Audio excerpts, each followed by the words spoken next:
Hello friends, welcome to Shimpi and mummy's kitchen.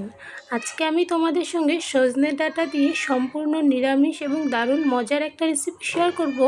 আর এই রেসিপিটা কিন্তু নবদ্বীপ মায়াপুরের খুবই ফেমাস একটা রেসিপি।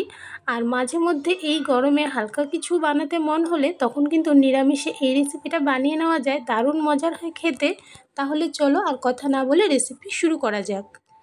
এই রেসিপিটার জন্য ডালের বড়া লাগবে, আর তার জন্য এখানে আমি চানা ডাল ভিজিয়ে রেখেছিলাম 2-3 ঘন্টার মতো।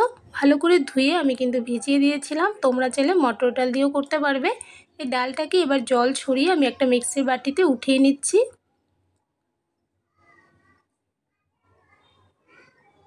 এবার এই ডালের মধ্যে দুটো দিয়ে দিলাম কাঁচা লঙ্কা, সঙ্গে 3 টুকরার মতো আদা দিয়েছি, দিয়ে পেস্ট করে নিলাম।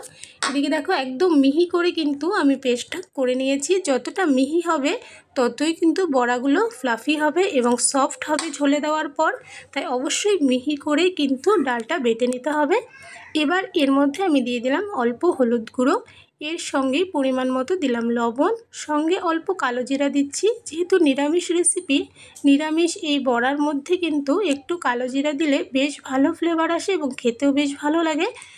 সব কিছু দিয়ে দেওয়ার পর খুব ভালো করে কিন্তু এটাকে ফেটিয়ে নিতে হবে। আর ফেটানো যত ভালো হবে বড়াগুলো কিন্তু ততটাই ফ্লাফি হবে এবং সফট হবে। এদিকে দেখো আমার ফেটানো হয়ে গেছে। এখানে আমি একটা কড়াইয়ের মধ্যে বেশ অনেকটা রিফাইন অয়েল গরম করে নিয়েছি। এর মধ্যে আমি এই স্পুনটা দিয়েই অল্প অল্প করে ব্যাটার এর মধ্যে দিচ্ছি আর বড়াগুলো ভেজে নিচ্ছি। তোমরা চাইলে হাত দিয়েও কিন্তু এই কাজটা করতে পারবে। এখানে দেখো পুরো ব্যাটারটাই কিন্তু আমি একসঙ্গেই এই তেলের মধ্যে দিয়ে দিয়েছি, আর বড়াগুলো বেশ সুন্দর কিন্তু ভাজা হচ্ছে।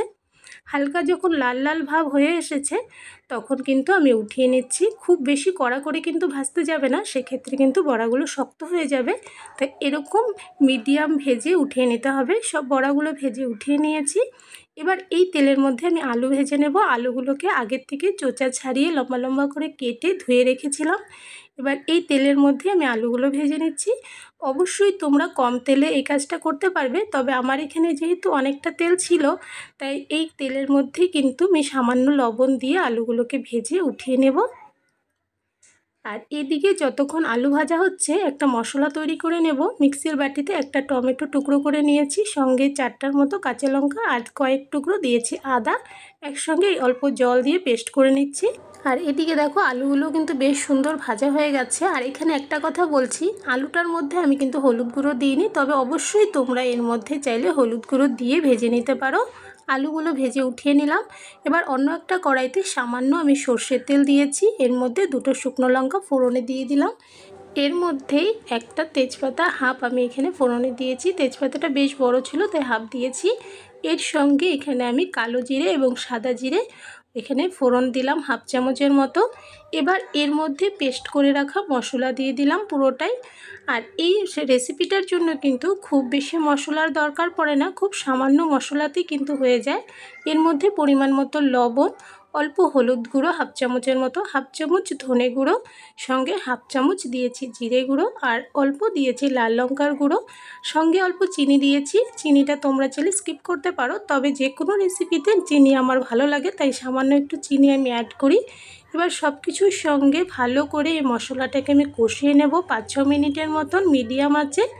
আর দেখো কিছুক্ষণের মধ্যেই কিন্তু মশলা থেকে তেল ছাড়তে শুরু হয়ে গেছে।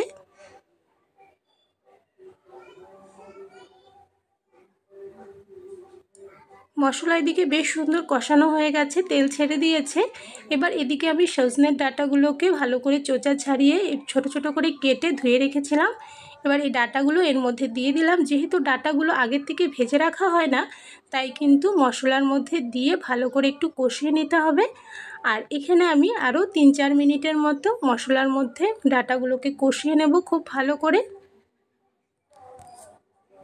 এদিকে দেখো ডাঁটাগুলো কিন্তু বেশ সুন্দর কষানো হয়ে গেছে, মশলার সঙ্গে তেল ছেড়ে দিয়েছে। এটাকে আবারও ভালো করে একটু নেড়ে চেড়ে নিচ্ছি। এবার এর মধ্যে আমি অ্যাড করে দেব ভেজে রাখা আলুগুলোকে। আলু দিয়ে আরও 1 থেকে 1.5 মিনিট কষাবো। কষানো এদিকে আমার কিন্তু প্রায় হয়ে এসেছে, বেশ সুন্দর কিন্তু একটা গন্ধ বেরোচ্ছে। এর মধ্যে এবার আমি দিয়ে দেব পরিমাণ মতন জল। আর এখানে কিন্তু জলের পরিমাণটা একটু বেশি রাখতে হবে, যেহেতু এর মধ্যে আমরা বড়া অ্যাড করব। বড়াগুলো অ্যাড করার পর কিন্তু অনেকটাই জল টেনে নেবে, সেই কারণে জলের পরিমাণটা কিন্তু এখানে একটু বেশি দিতে হবে। বেশ অনেকটা পরিমাণ আমি এখানে জল দিয়েছি, দিয়ে এটাকে ভালো করে নেড়ে চেড়ে মিশিয়ে নিচ্ছি। এবার এটাকে ভালো করে একটু জাল উঠিয়ে নেব। এদিকে দেখো ঝোলটার মধ্যে জাল উঠছে, এই সময় এর মধ্যে আমি সবগুলো বড়াই কিন্তু দিয়ে দিলাম একসঙ্গে, দিয়ে ভালো করে নেড়ে চেড়ে আরও 3-4 মিনিটের মতন হাই হিটে জাল করে নিচ্ছি। আর এই রেসিপিটার মধ্যে একটা কথা আমি বলতে ভুলে গেছিলাম, এর ফোড়নের সময় কিন্তু তোমরা চাইলে সামান্য হিং অ্যাড করতে পারো, তবে আমার কাছে হিঙের ফ্লেভারটা খুব একটা ভালো লাগে না, তাই এখানে আমি অ্যাড করিনি। এদিকে আমার রেসিপিটা রেডি হয়ে গেছে, উপর থেকে 1/2 চামচ ঘি দিয়ে ভালো করে মিশিয়ে নিচ্ছি। আর এখন এর মধ্যে অনেকটা ঝোল দেখতে পাচ্ছ, তবে ঠান্ডা হওয়ার পর কিন্তু বড়াতে অনেকটা ঝোল টেনে নেবে এবং ঝোলটা অনেকটা কমে যাবে। আর এখানে তোমরা চাইলে সামান্য একটু গরম মশলার গুঁড়ো ছড়িয়ে নিয়ে নামিয়ে নিতে পারো। রেসিপি আমার রেডি হয়ে গেছে, দেখতে কত সুন্দর হয়েছে দেখো। আর গরম ভাতের সঙ্গে তো এই রেসিপিটা দারুণ লাগে খেতে। অবশ্যই তোমরা ট্রাই করে দেখো, আশা করছি ভালো লাগবে। আর রেসিপি ভালো লাগলে অবশ্যই একটা লাইক করো, শেয়ার করো। আর আমার চ্যানেলে নতুন হয়ে থাকলে চ্যানেলটাকে প্লিজ সাবস্ক্রাইব করে আমার পাশে থেকো। আর এরকমই আরও একটা নতুন রেসিপি ভিডিও নিয়ে আবারও দেখা হবে। তাহলে আজকের জন্য বাই বাই।